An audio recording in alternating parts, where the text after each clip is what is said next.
ഫാമിലിയായിട്ട് പൊന്മുടി പോയ ഒരു 8ൻ്റെ പണി കിട്ടിയ കഥയാണ് ഇത്. നമ്മൾ ഫാമിലിയായിട്ട് പോകുന്നതുകൊണ്ട് തന്നെ എൻ്റെ മാമൻ്റെ വണ്ടിയാണ് വിളിച്ചിരുന്നത്. പൊന്മുടിയിലെ ഇപ്പോഴത്തെ കാലാവസ്ഥ കാരണമാണ് നമ്മൾ ഇങ്ങനൊരു ട്രിപ്പ് എടുത്തത്. പൊന്മുടി എത്താറായപ്പോൾ തന്നെ നല്ല മഴയും അതേപോലെ തന്നെ നല്ല കോടയും തണുപ്പുമായിരുന്നു. നേരത്തെ പറഞ്ഞ 8ൻ്റെ പണിയാണിത്. 2 ബസ്സിനും കൂടെ പോകാൻ ഇവിടെ സ്ഥലമില്ലേ. ഈ സൈഡിൽ കാണുന്ന ബസ്സിന് നമ്മൾ സൈഡ് കൊടുത്ത് നേരെ നമ്മൾ ഇവിടെ നിന്ന് ബ്ലോക്ക് ഉണ്ടാക്കിയിട്ട് നമ്മൾ നേരെ കയറി ചെല്ലുന്ന ഒരു നല്ലൊരു കോടയുള്ളൊരു ഹൈ റേഞ്ചിലാണ്.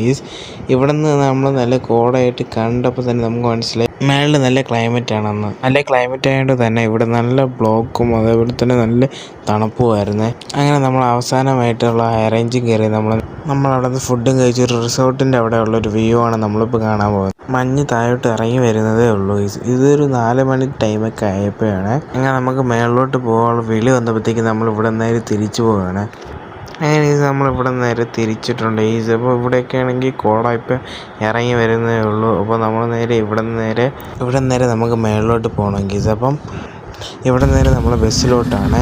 ബസ് കാണാൻ പോലും പറ്റാത്ത കോടയാണ് ഇവിടെ താഴെ തന്നെ. അപ്പോൾ മേളിൽ എന്തായിരിക്കും അങ്ങനെ പറഞ്ഞാൽ നമ്മൾ മേളിലെത്തിയപ്പോൾ തന്നെ നമുക്ക് പാർക്ക് ചെയ്യാൻ വേണ്ടിയിട്ടൊരു സ്ഥലം കിട്ടി. ലക്കിന് വേറൊരു വണ്ടിക്കും കിട്ടിയില്ല. അങ്ങനെ നമ്മൾ ഇവിടെ നിന്ന് പോകുന്നത് മേളിലോട്ടാണ്. മേളിൽ നല്ല പാറയിൽ നല്ല വ്യൂ ആയിരിക്കും. അപ്പോൾ ആദ്യം നമുക്ക് ഈ പാറ നിന്ന് ചവിട്ടി കയറണം, എന്നിട്ട് നമ്മൾ വ്യൂ കാണിച്ചു. നമ്മൾ ബസ്സിൽ നിന്ന് നല്ല ദൂരം നല്ല വന്നിരിക്കുന്നത് ജസ്റ്റ് ഒരു പാറയിലാണ് കയറിയത്. പക്ഷേ നമ്മൾ ബസ് മഞ്ഞുകൊണ്ട് മൂടിയിരിക്കുന്നതാണ് കാണാൻ പറ്റുന്നത്. പിന്നെ ആ തലയിൽ നനഞ്ഞിരിക്കുന്ന മഴ കൊണ്ടൊന്നുമല്ലേ, ഈ മഞ്ഞ് കൊണ്ടിട്ട് തല നനഞ്ഞതാണ്.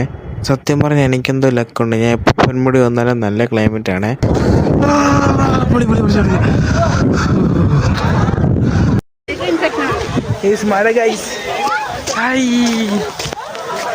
ഫോണ് കുഴപ്പമില്ല